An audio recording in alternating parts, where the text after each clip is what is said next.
दोस्तों छुरियाँ खिला रहे हैं। वेख सकते हो थोड़े सामने छुरी सारी मौजूद है। ये मिस्त्री अली हसन छुरियाँ खिला रहे हैं। अड्डा फतेहपुर तहसील अहमदपुर सियाल जिला जंग। 16 ट्राली का भी काम करेने हैं, वो भी दोनों से पहले वीडियो विखाई रखने हैं।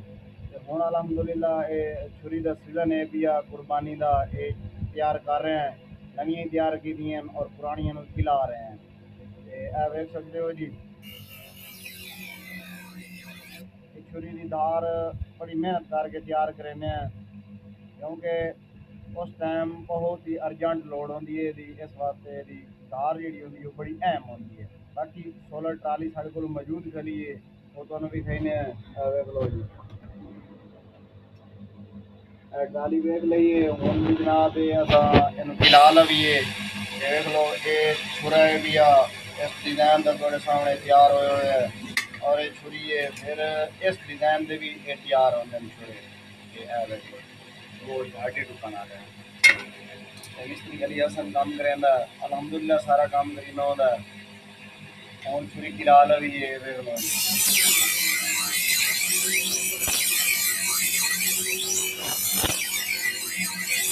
बाकी दोस्तों वेख लो अगे गट्टू रखे हुए हैं, चिंगारी होती है फिर कपड़े साड़ रहे हैं।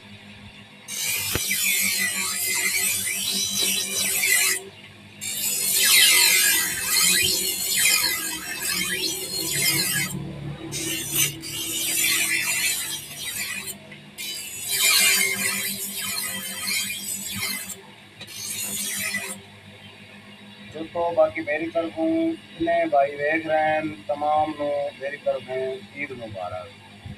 ये छुरी खिला रही है धार बड़ा भी है करके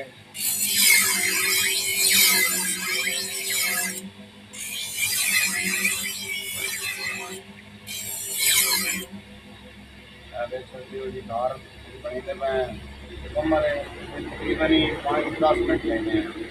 दोस्तों वीडियो अच्छी लगे तो लाइक करना, सारे चैनल को सब्सक्राइब करना। मिलते हैं इंशाल्लाह किसी नेक्स्ट वीडियो में, तब तक के लिए अल्लाह हाफ़िज़।